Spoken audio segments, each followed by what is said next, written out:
capítulo 1, verso 1 e o verso 2. Jonas, capítulo 1. Quem já encontrou o texto, diga amém. Alguns já encontraram. Jonas está no Velho Testamento, não é? Nunca me esqueço, uma vez na igreja de Botafogo, o bispo Roberto, fundador da Nova Vida, estava pregando, e ele falou assim: abra sua Bíblia em Deuteronômio. E ele percebeu que uma pessoa assim foi lá perto do Apocalipse, e só pelo lugar que aquela pessoa procurou o texto, ele viu que a pessoa estava perdida, né? E ele falou: irmão, Deuteronômio é no Velho Testamento, né? Porque aquilo que parece óbvio para a gente, nem sempre é para todo mundo, né? Tem pessoas, às vezes, começando, se familiarizando com a Bíblia, ainda perdidos. Mas quem já achou agora? Já encontrou? Jonas 1, verso 1 diz: a palavra do Senhor veio a Jonas, filho de Amitai, com esta ordem: vá depressa à grande cidade de Nínive e pregue contra ela, porque a sua maldade subiu até a minha presença. Amém. Deus seja louvado pela sua palavra. Pai querido, nós te pedimos, fala conosco através desta tua palavra, Pai, que ela seja compartilhada com simplicidade, com graça, e que o Senhor derrame sobre nós também aquela unção especial, esta unção que o Senhor chamou de ouvidos para ouvir aquilo que o Senhor quer falar, aquilo que a tua palavra quer falar. Pai, que o Senhor nos guarde de todas as interferências, ó Pai.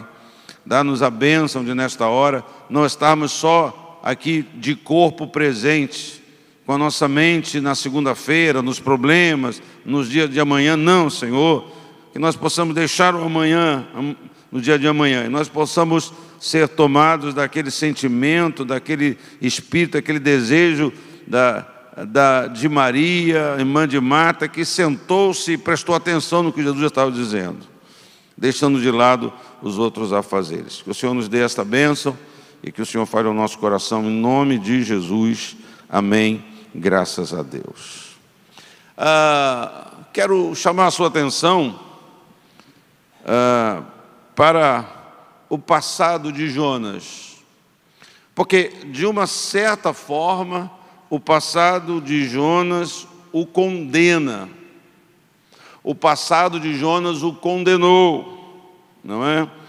E quero aproveitar para compartilhar com você esse entendimento, que eu acredito que muitos têm, talvez nem todos tenham, pelo menos o sentido da coisa. O que se quer dizer com a expressão o meu passado me condena?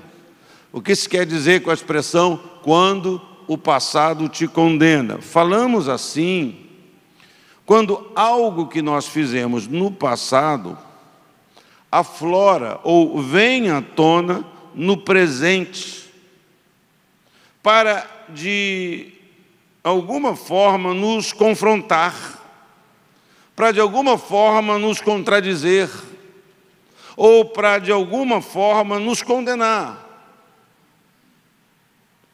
Então, a pergunta seguinte é: de que forma o passado de Jonas o condena? O nome de Jonas, filho de Amitai, como está aí no texto que nós lemos, aparece pela primeira vez no segundo livro de Reis. Segundo livro de Reis, capítulo 14, do verso 23 ao 27. Você pode anotar, você pode me ouvir ler, ou você pode ler também agora. Segundo Reis 14, 23, diz assim: no 15º ano do reinado de Amazias, filho de Joás, rei de Judá, Jeroboão, filho de Jeoás, rei de Israel, tornou-se rei em Samaria e reinou 41 anos. Ele fez o que o Senhor reprova e não se desviou de nenhum dos pecados de Jeroboão, filho de Nebate, levara Israel a cometer. Foi ele que restabeleceu as fronteiras de Israel das mãos da Assíria, desde Lebo-Ramate até o mar de Arabá, conforme a palavra do Senhor, Deus de Israel, anunciada pelo seu servo Jonas, filho de Amitai, profeta de Gate-Efer. O Senhor viu a amargura com que todos em Israel, tanto escravos quanto livres, estavam sofrendo. Não havia ninguém para socorrê-los, visto que o Senhor não dissera que apagaria o nome de Israel debaixo do céu. Ele os libertou pela mão de Jeroboão, filho de Jeoás. Então, eu fiz essa leitura para marcar que Jonas era um profeta, era um homem usado por Deus, era um homem que tinha uma experiência com Deus. E ao ler Jonas capítulo 1, versículo 1 e 12, ao ler esse texto que eu acabei de ler, é que eu digo para você que o passado de Jonas o condena por pelo menos 3 motivos. O primeiro foi por causa da fidelidade dele no cumprimento da primeira missão dele. Na primeira missão de Jonas, ele vai e fala o que tem que falar, está no lugar que devia estar, confronta quem ele devia confrontar. A palavra do Senhor veio pela boca dele. Quando profetizou aos nínives, depois da sua experiência de fugir, ele acabou indo lá, ele acabou cumprindo a ordem de Deus. Quando ele profetiza aos ninivitas, não fora aquela a primeira vez que o profeta cumpria um ministério para Deus, não. Jonas já tinha um caminho, Jonas já tinha uma carreira. O texto que acabamos de ler em 2 Reis revela que Jonas profetizou a vitória de Israel sobre a Assíria. E foi exatamente isso que aconteceu. E curioso que da primeira vez ele não relutou, ele não refugou, ele não fugiu, ele não se omitiu em profetizar a palavra do Senhor colocada no coração dele. Afinal, daquela vez a profecia beneficiava, posso dizer também, diretamente a ele e diretamente ao seu povo Israel.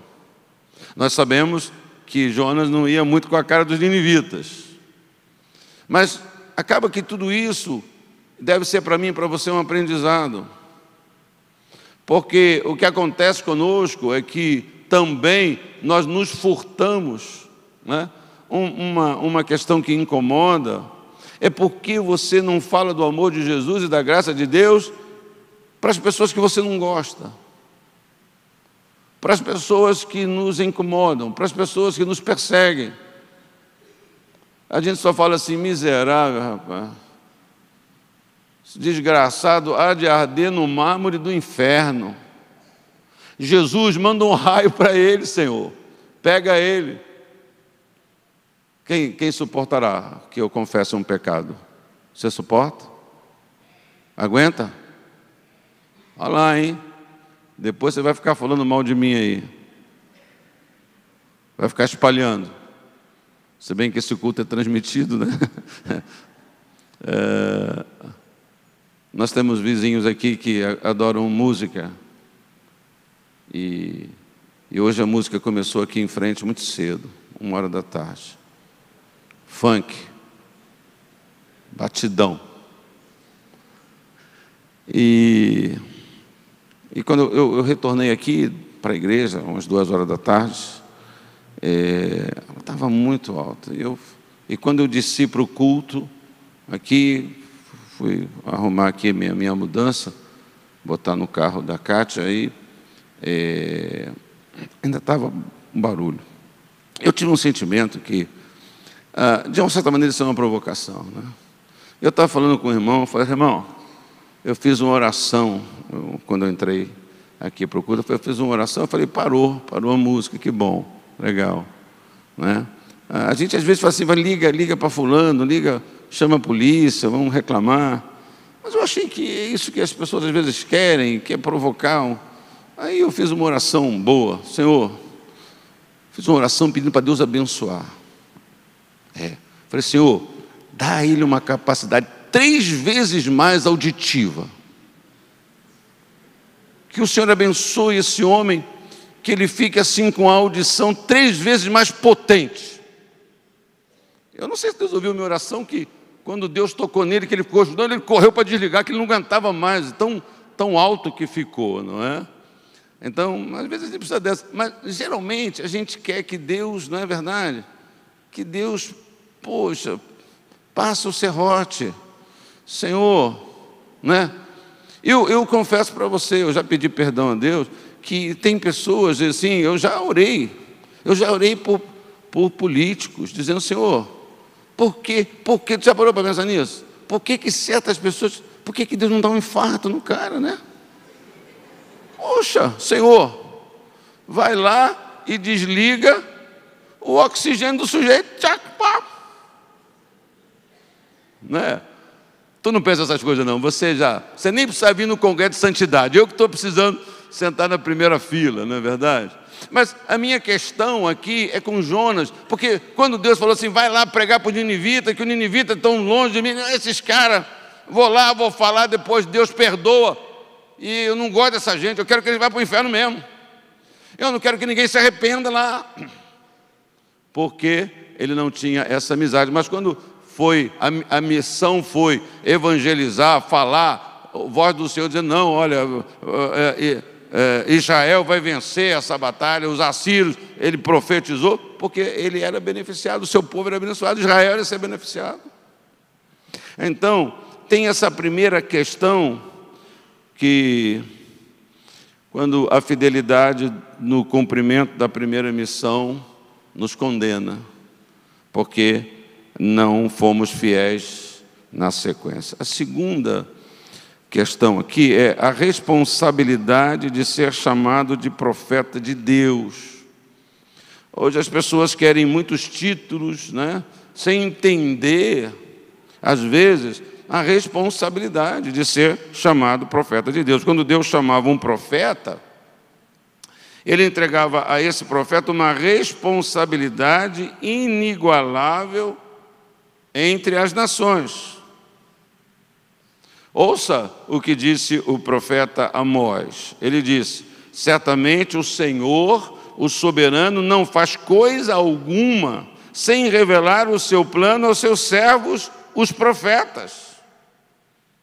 O leão rugiu, quem não temerá? Quem não vai ter medo? O Senhor, o soberano, falou, quem não profetizará? Está lá em Amós, capítulo 3, versículo 7 e 8. Quando Deus entrega uma mensagem, ela precisa ser anunciada. Ela precisa ser falada independentemente do seu sabor. Não importa se doce ou se salgada, se agradável ou se amarga. Ao ser chamado por Deus, o profeta recebe uma responsabilidade intransferível. Terceiro motivo, privilégio de ter sido treinado na escola de profetas. Além do privilégio de ter sido contemporâneo, o Jonas foi contemporâneo de Amós, ele foi contemporâneo de Oséias. Como é que o senhor sabe disso? Amós 1:1, Oséias 1:1. Jonas foi treinado na escola de profetas dos dias de Elias. 2 Reis 2, 3, 5, 7, 15, 4, versículo 1, versículo 38, capítulo 5, versículo 22, capítulo 6, versículo 1, a mesma escola de onde saiu Eliseu, por exemplo. Então, Jonas não era aí um Zé Miguel. Desculpe os Zés e os Miguel. Eu sou Miguel. ele era um cara treinado na escola de profetas, na escola validada pelo Senhor. Não era a escola que alguém inventou, não. Era dessa gente aí toda. No mínimo, Jonas pertencia àquela geração, digo eu, de homens privilegiados. Há, inclusive, não sei se você já ouviu, uma lenda antiga, não sei se os nossos teólogos aqui, os nossos teólogos estão acabando, né? Aqui o pastor Fernando está em Araripina, o pastor Marco Aurélio está indo para os Estados Unidos essa semana. Hoje de manhã aqui nós falamos sobre isso. Ele embarca terça-feira, vai para morar nos Estados Unidos com um projeto de implantar lá uma igreja brasileira, uma igreja de Nova Vida, especificamente lá em Orlando. Eu estou dando umas tarefas para ele. Você vai ter que converter o Disney, o Pateta e todo mundo lá. É uma lenda antiga, não sei se o Marco Aurélio já ouviu isso, né, que afirma que Jonas era filho da viúva de Sarepta. Isso não é uma coisa comprovada, não é? Que é aquele menino que foi ressuscitado pelo profeta Elias, não é? Para exercer o ministério profético. O importante é a gente perceber que Jonas foi privilegiado ao ter sido contemporâneo de homens como Elias, como Eliseu, como Oséias, como Amós, principalmente por ter sido parte da escola de profetas daqueles dias. Pois bem, profeta chamado por Deus, profeta capacitado da melhor forma possível pelo Senhor e fiel no cumprimento da sua primeira missão. Por isso que o passado, esses aspectos, tem um passado que o condena, que não dá para baratear a fuga dele, a fraqueza dele, a negação dele de obedecer, a tentativa de fugir de Deus. O passado de Jonas o condena quando ele corre de Deus, recusando-se a pregar em Nínive e se ressente ao ver a ação transformadora, libertadora de Deus quando os ninivitas se arrependem. Então, Jonas é um cara assim, não é? Puxa vida, qualquer pastor, qualquer pessoa que seria enviado para uma cidade que pregasse, fosse a sua pregação motivo de um avivamento, a salvação de todo mundo, era para ele se alegrar. Mas Jonas não, está vendo? Por isso que eu não queria vir aqui, rapaz. Por isso que eu não queria vir condenar essa raça, porque eu sabia que Deus é bom e misericordioso. Então esse cara, tão estranho, né, ao mesmo tempo, tão de posse, com essas poucas informações que eu estou dando para você. Então, eu quero concluir fazendo algumas aplicações nas nossas vidas. A pergunta que buscaremos responder é esta, o título desta mensagem. Quando é que o nosso passado nos condena? Se condena, como que é? Quando é? Então, primeira coisa que eu quero lhe dizer, baseado nas coisas que eu já lhe disse, é que o passado nos condena quando nós recebemos a graça de Deus e não repartimos essa graça. Então, nós gostamos de dizer, quem é salvo e tem certeza diz amém. Você rapidamente diz amém. E é verdade. Não é porque Jesus te salvou. Jesus derramou graça na sua vida. Jesus derramou graça na sua vida que você não devia ser salvo, você não merecia ser salvo, você não tinha chance de ser salvo. Mas Jesus, Ele nos amou, deu seu Filho e nos resgatou. Nos salvou, nos libertou, derramou favor. Ninguém pode dizer, eu mereço, eu mereci, eu fiz por onde? Né? O apóstolo Paulo escreveu na igreja, disse, não por obras, para que ninguém se glorie. Não, eu pavimentei o caminho da minha salvação. Não, ninguém pavimenta o caminho da sua salvação. Pois Jesus é o caminho, Ele é o caminho. Não é verdade? Então o passado vai me condenar, e o meu passado e o seu passado vai te condenar, se você que recebeu essa graça de Deus não reparte ela. E esse é um grande mal, e essa é uma grande condenação que a igreja sofre hoje, né? Da parte de Deus, né? Falamos tantas coisas e proclamamos tantas coisas, mas a igreja está muito em busca das suas coisas, da sua vitória, da sua bênção, da sua prosperidade. Nós não nos importamos, perdemos isso. Você vê uma pessoa aflita, você vê uma pessoa no caminho errado, você vê uma pessoa destruída, você não fala assim, cara, ele precisa saber. Eu fui alcançado por isso. Eu era tal qual ele. Se Jesus não tivesse me alcançado, eu estaria muito pior do que ele, eu estaria muito mais longe que ele, eu estaria mais afundado do que ele. Mas algo estranho acontece com a gente. Por razões que eu não sei explicar, nós paramos de repartir esta graça, paramos de compartilhar esta graça. O Israel de Jonas, nos dias de Jeroboão, vivia nos pecados dos seus antepassados, mas mesmo assim o Senhor agiu com graça, o Senhor agiu com misericórdia. Israel recebeu graça por boca da palavra do Jonas para vencer os assírios, para vencer aquele inimigo, reconquistando parte das suas terras. Jonas, como nós lemos mesmo, foi quem profetizou tudo aquilo. Então o passado nos condena quando recebemos graça e não repartirmos. E quando nós somos seletivos na distribuição da graça, é para Israel, é para o meu povo, é para a minha família, sim, é para os meus inimigos, é para essa pessoa, não. Quer ir para o inferno? Vai. Mas como é que ele nem acredita no inferno? Ele nem sabe que está indo para o inferno. Como é que você sentencia a pessoa que quer ir para o inferno? Vai.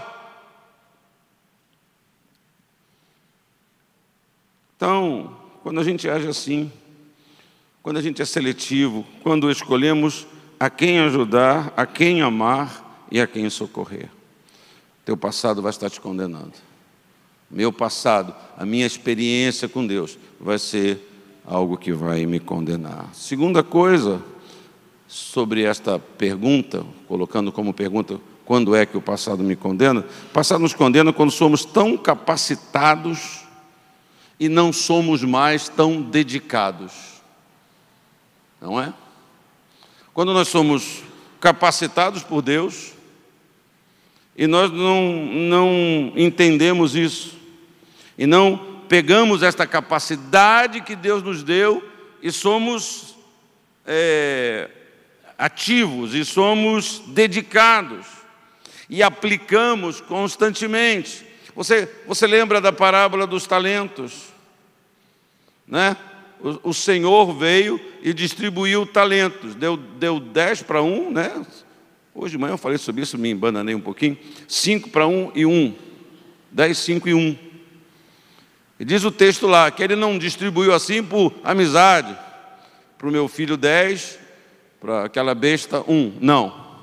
Ele distribuiu segundo a capacidade daqueles servos. Jesus está contando uma história, uma parábola, está fazendo uma analogia.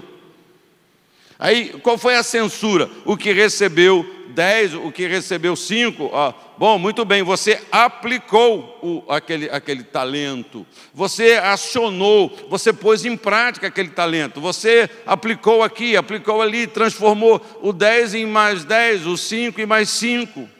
Mas o que tinha 1, escondeu, enterrou. E essa foi a condenação dele, e essa foi a censura dele. Você devia ter aplicado. Senhor, eu sei que o Senhor é severo, eu sei que o Senhor é assim, eu sei que o Senhor quer colher onde não plantou. Aí eu fiquei com medo de perder e eu escondi. Pois é, fez errado. Então nós temos que pensar, passado nos condena quando somos capacitados por Deus, mas não nos dedicamos, não aplicamos. Jonas foi treinado no que havia de melhor nos seus dias, foi contemporâneo de grandes homens de Deus, mas se recusou a se dedicar da melhor maneira. Se recusou a ir e dar o seu melhor a Nínive, que o Senhor pretendia salvar, que o Senhor pretendia transformar, libertar, Então, o passado nos condena quando somos tão capacitados e não nos dedicamos na distribuição dos nossos recursos. Eu preciso orar mais, sim.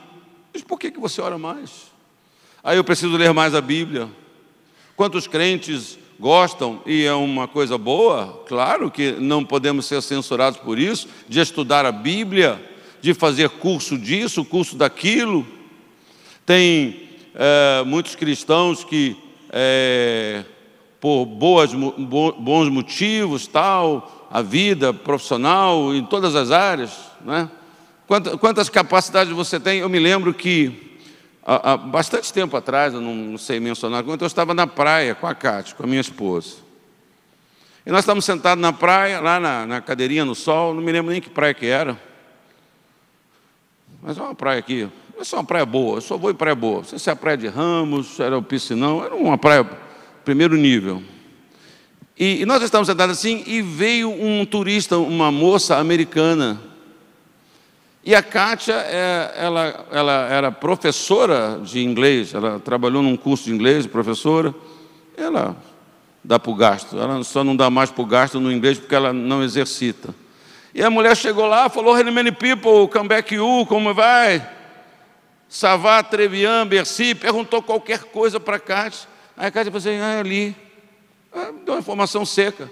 Eu falei para a Kátia assim: "Kátia, por que você não falou com a pessoa? Por que você não perguntou? Você não abriu uma conversa com ela?" Aí a Kátia falou para mim assim: "Não, porque eu fiquei sem graça dela achar que eu estava querendo me mostrar que eu sei falar inglês." Mas tu é uma besta, Kátia. Como é que a pessoa vai pensar isso? A pessoa está desesperada aqui, procurando alguém para se comunicar. Era para você falar assim: "Tu já conhece o Corcovado? Já foi ver um jogo do Mengão? Mengão, o melhor time do mundo." Ela podia ter falado coisas, ter conversado, podia ter falado assim: "Aí, você evangelizá-la, falar do amor de Deus, convidar ela para ir na igreja, né? Go! Vem, vamos lá, eu vou estar lá com você." Então, o que adiantou aquela capacidade? O que adiantou aquele talento? E eu ali doido para falar. Eu doido para dizer alguma coisa. Pense. O passado nos condena quando somos tão capacitados e não dedicamos na distribuição dos nossos recursos, das nossas finanças, dos nossos talentos, dos nossos dons, das nossas habilidades, tanto físicas como intelectual. A gente só quer usar isso para nosso benefício pessoal, só para ter mais e nunca para distribuir mais, para compartilhar mais. Terceiro, o passado nos condena quando um dia fomos chamados e agora estamos relutando e estamos fugindo. Um dia nós fomos chamados por Deus, como foi Jonas. E hoje, a nossa proposta, a nossa inclinação é para fugir, é para se afastar, é para abandonar. Eu sempre cito certas coisas, desculpe se isso for chegar em você como uma acusação, não é uma acusação para ninguém, mas é uma constatação da minha experiência pessoal. Hoje as pessoas, por qualquer coisa, e pior, as pessoas, por bênção de Deus, se recusam, abandonam o seu chamado. Eu sempre digo para as pessoas: eu me converti com 15 anos de idade. Eu me converti, e eu amei o Senhor, amo o Senhor, e me dediquei ao Senhor, com 15 anos de idade. Eu trabalhava num banco com 15 anos de idade. Eu tinha uma carreira no banco.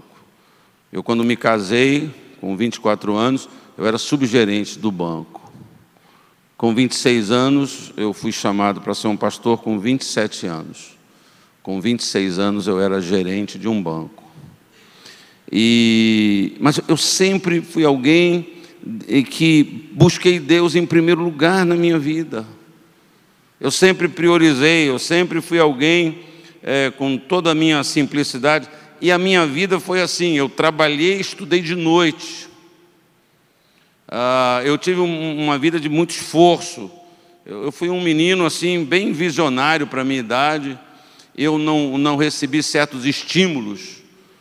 E não era muito comum para alguém de classe média baixa, não é? Outro dia eu fiquei surpreso de saber que eu sou classe média altíssima, porque eles mudaram as categorias, não mudaram o salário da gente, né? Mudaram as categorias lá. O governo aí, todo mundo que ganha não sei quanto já, 2 salários mínimos já é magnata hoje no Brasil, né? Só mudaram o nome das coisas, estão mudando o nome de miséria. Enfim, mas eu sempre busquei Deus em primeiro lugar. Quanto isso, hoje é comum assim, a pessoa está na igreja, tal, servindo a Deus, em qualquer trabalho da igreja, se esforçando, lutando, tal. Essa moça deu o azar de arrumar um noivo. Se a menina der um azar de casar, a primeira coisa que ela faz é deixar aquele trabalho na igreja. Não, porque eu vou casar, eu não posso mais dar aula no Geração Vida. Aí eu vou casar, eu não posso mais ser do ministério tal. Aí eu agora não posso mais participar porque eu vou me casar. Quando alguém fala isso para mim, eu falo assim, pô, que azar, hein, você casar, hein, rapaz, que droga. Bom seria que você não casasse, não é? Qualquer coisa, hoje a gente abre mão. E na minha época eu estudei, fiz uma faculdade à noite, irmão. Eu digo isso, eu não me lembro, eu não era nada da igreja, eu era jovem da igreja, eu era líder da juventude. Eu não me lembro de ter faltado, de ter deixado de ir à igreja para estudar. Eu deixei de namorar a Kátia para estudar, eu deixei. Né? Já contei isso aqui, eu deixava. Domingo, eu tinha prova na faculdade, eu estudei Direito, me formei em Direito. E eu dizia para a Kátia assim, não tem jeito de ficar com você. Eu ia à igreja de manhã, já doutrinando todo mundo, ia na casa dela comer. Eu vim aqui que eu quero almoçar. Aí botava a comida, acabava a comida, dava um selinho. E vou para casa estudar. E de noite eu vinha para o culto. O que eu abria mão é de ir no hospital, de loucos, que a gente ia todo domingo, de ir no manicômio, eu não ia, do ensaio eu não ia, mas eu nunca deixei de estar no culto. Então hoje as pessoas por qualquer coisinha, coisa boa. Olha, na minha época pouca gente fazia faculdade, quando eu me formei, em 1930, sei lá, quando me formei, já tem tempo pra caramba.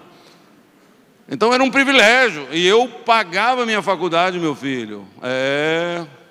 Também me lembro disso. Eu ganhava R$1.000 no banco, eu pagava 600 para a faculdade. Era mais que a metade do meu salário. Tu acha que eu faltava aula? Faltava nada. Faltava nada. Dava diferença no banco, saía do banco 9 da noite, no centro do Rio de Janeiro. Pegava esqueci o nome do ônibus. Penha Circular, Passeio. 350, não 350? Nem sei se tem 350 ainda. Aí eu pegava o 350, era soco para entrar e tira a mão para descer. Que o pessoal vai.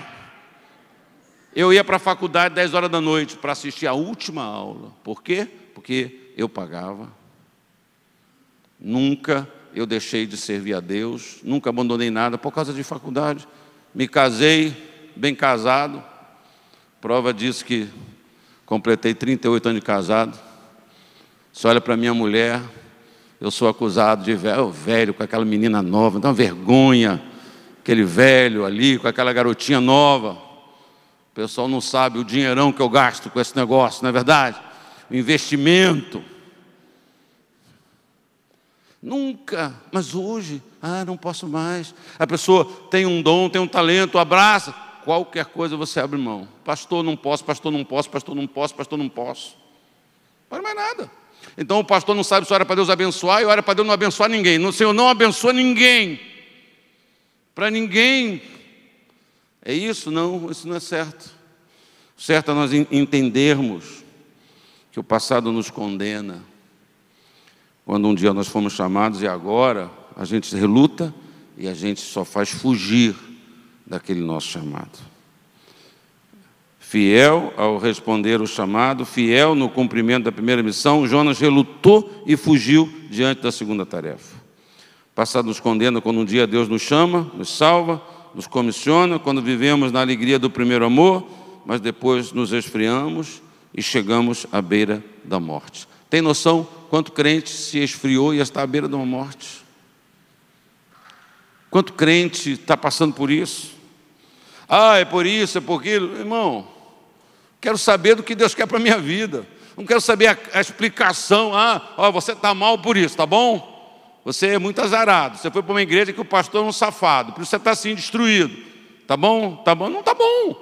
O que precisa é mudar. O que precisa é voltar. O que precisa é abraçar a missão. O que precisa é mudar essa sina do que eu recebi do meu passado, que agora está sendo um problema para mim.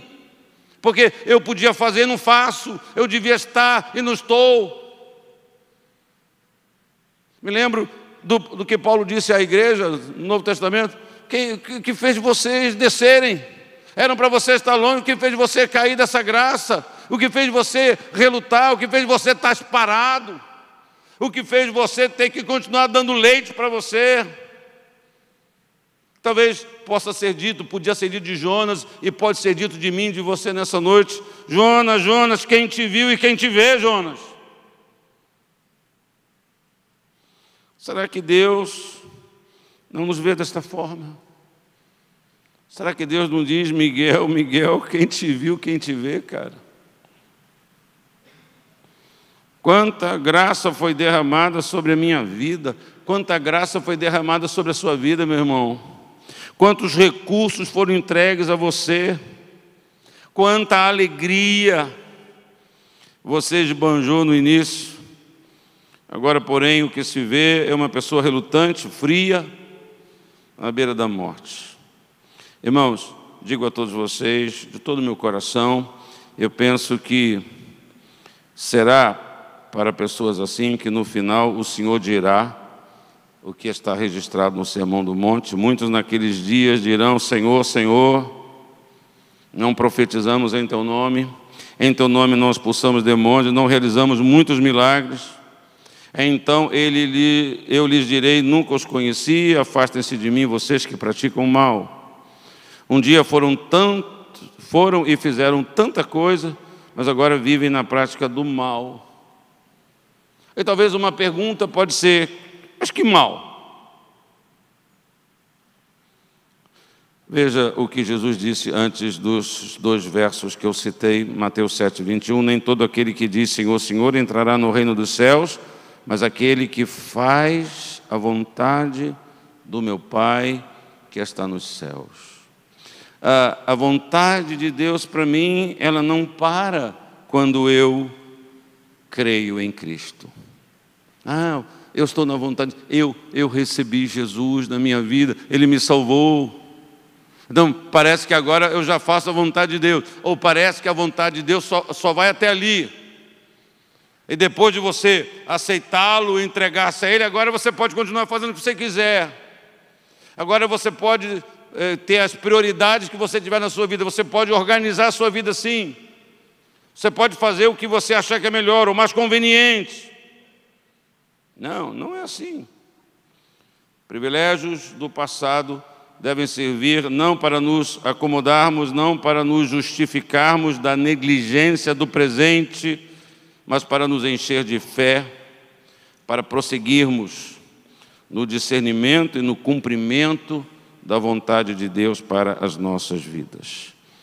De vez em quando eu encontro um crente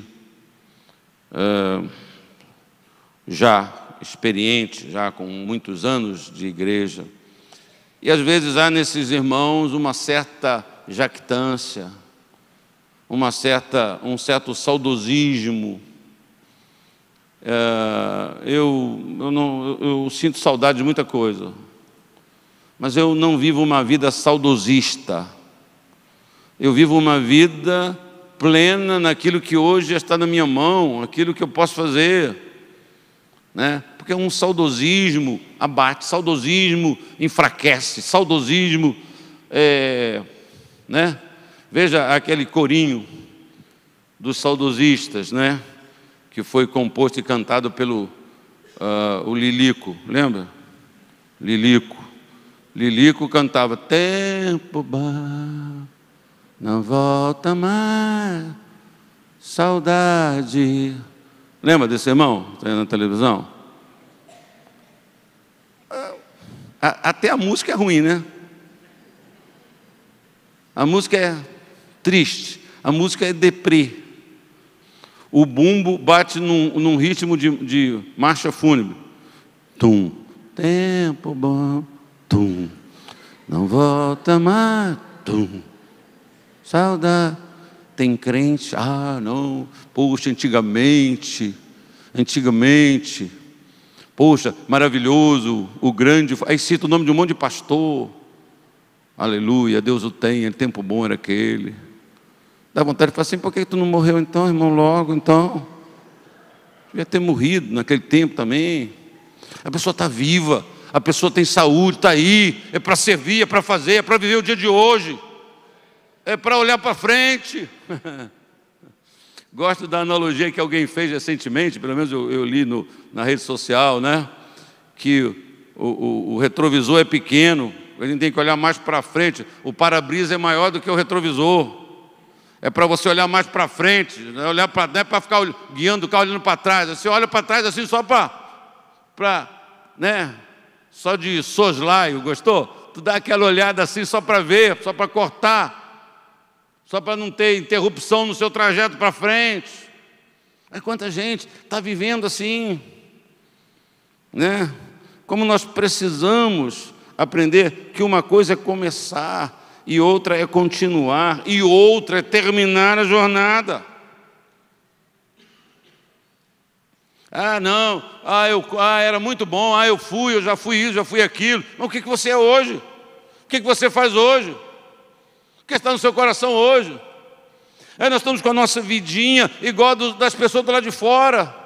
Estamos com a nossa vidinha assim: eu quero comprar uma casinha, eu quero não sei o quê. Aí Deus te chamou, Deus revestiu você da graça de Deus. Deus chamou você de sal e de luz, e falou assim: como é que está essa luz aí? Como é que está esse sal aí? Hoje eu fui almoçar com a minha filha, com a mãe da minha filha e com a filha da minha filha. E aí a minha neta pediu lá um arroz e carne e batata frita. E aí o restaurante não serve mais sal, né? O sal você põe a gosto. É uma norma aí, que não pode botar sal na comida, por causa da saúde, da hipertensão, não sei o que lá.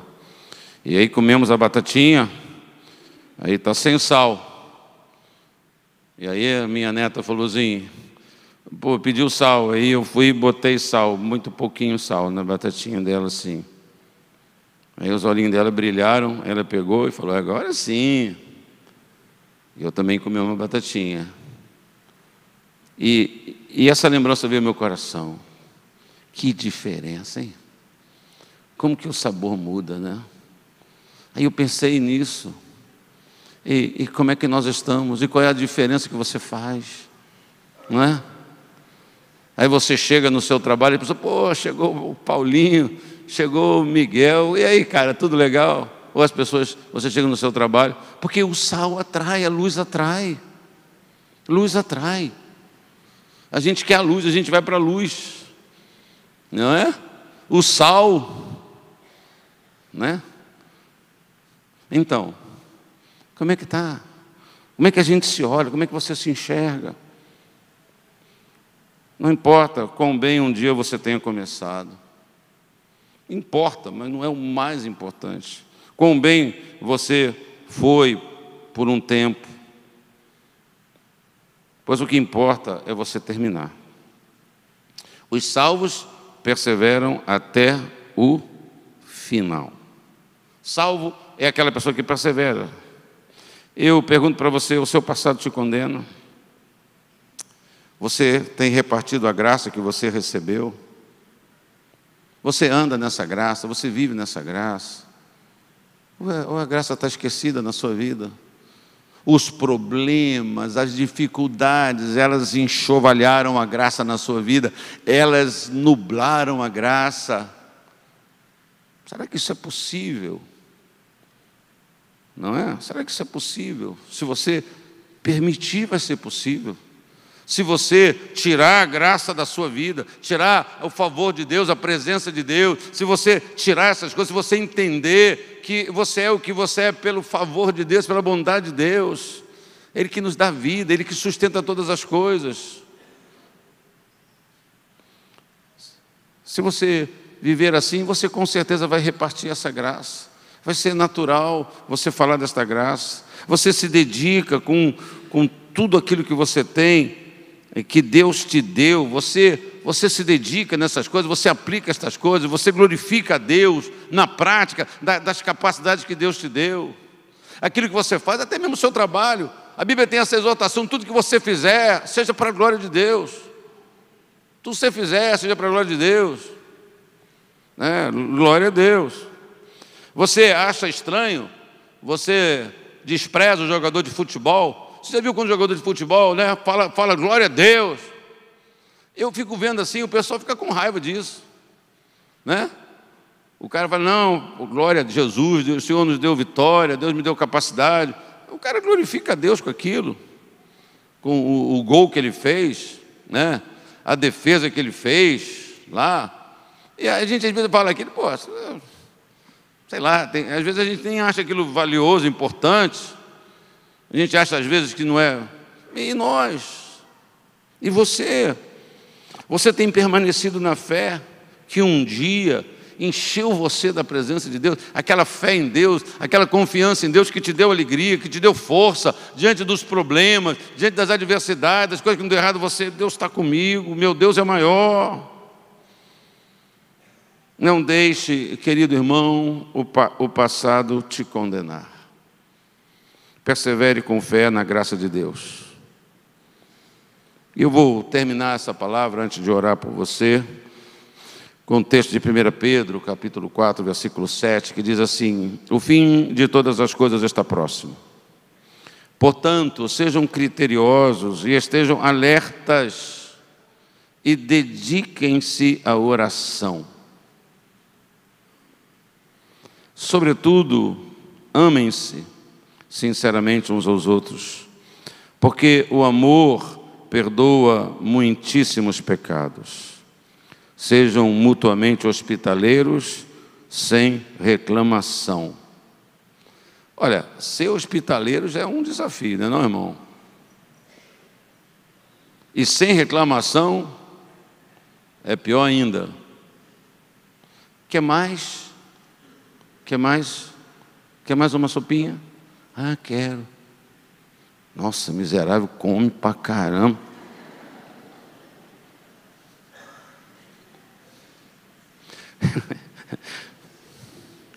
Sejam hospitaleiros sem reclamação. É difícil, né? Cada um exerce o dom que recebeu para servir os outros. A gente, às vezes, usa o dom que recebeu para nos projetar. Não é? Para mim, eu tenho um conhecido pastor, acho que é bispo, de uma igreja.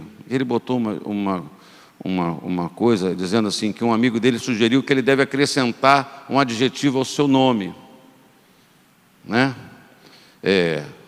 Bispo Miguel Sapatinho de Fogo. Bispo Miguel Ungido do Altíssimo. Bispo Miguel Tapa na cara.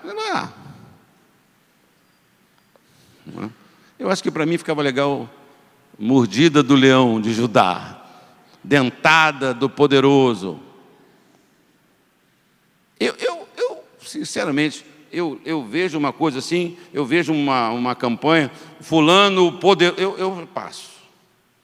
O cara que bota um adjetivo, para mim, o cara não tem nada para me ensinar do que eu preciso aprender.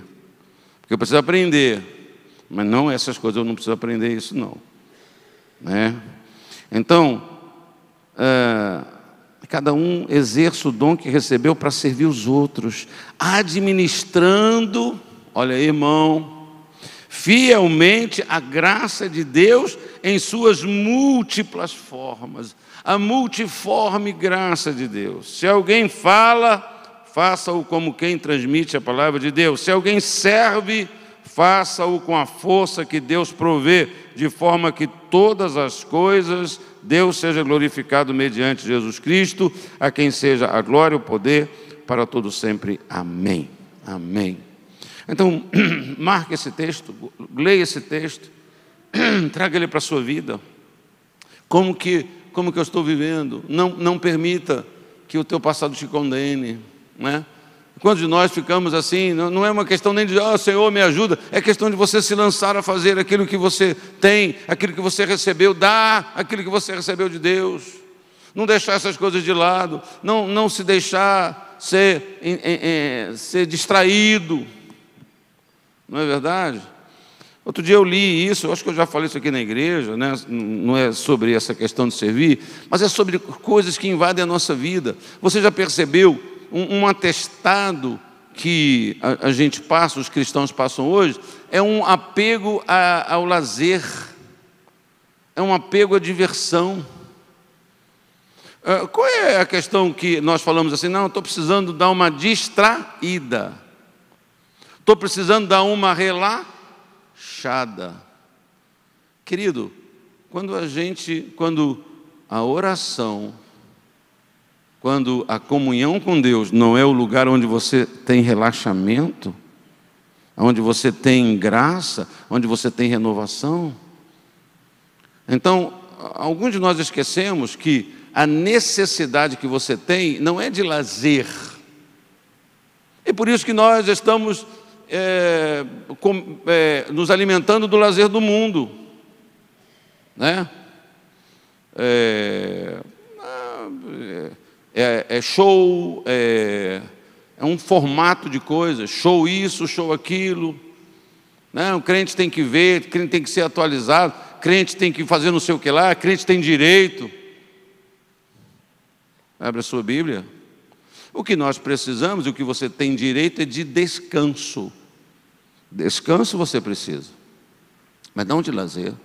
Porque a alegria do Senhor é que é a nossa força. Não é a alegria das coisas, não é a alegria de um divertimento. Estou precisando ir no cassino.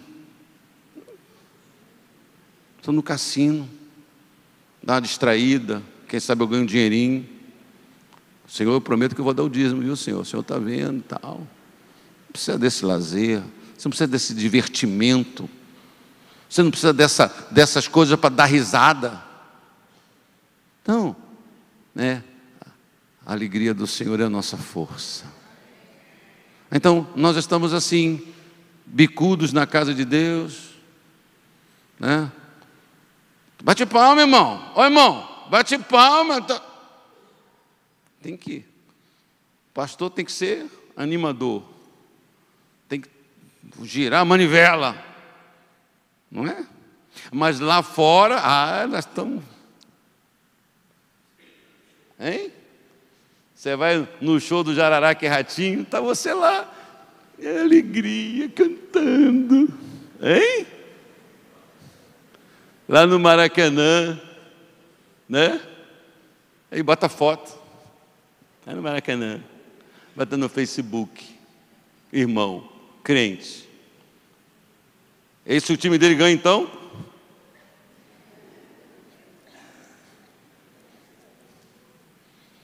Na igreja, no culto, no louvor. Cadê? Cadê a alegria? Cadê a alegria?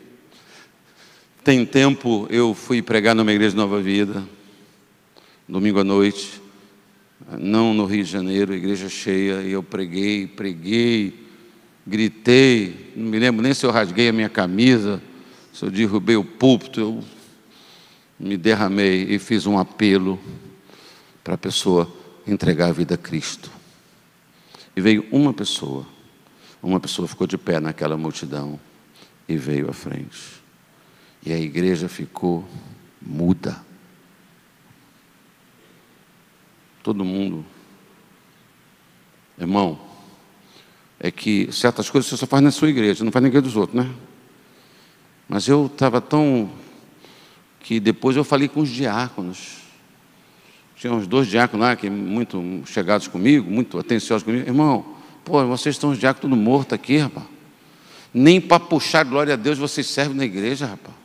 Então uma alma, alguém se levanta, se converte, e vocês tudo assim, glória a Deus, vibrar.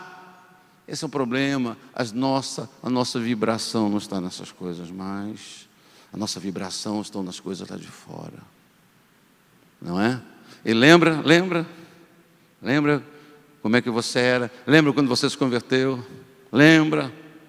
Por isso, para uma igreja bem arrumadinha, Deus falou isso, está tudo bem, mas eu tenho contra você que você deixou o primeiro amor. Você deixou isso, né? Então a gente pode nos olhar para nós, onde é que está a nossa alegria, onde está o nosso prazer? O senhor gosta das coisas boas? Eu gosto, claro, né? A questão não é essa. A questão é que certas coisas virou direitos, e nós abrimos mão por causa, não, eu preciso de distrair. Você precisa descansar, você precisa de quietude, mas essa graça é na presença de Deus, é o Senhor é o meu refúgio e fortaleza, o Senhor é a minha paz, o Senhor é a minha alegria, né?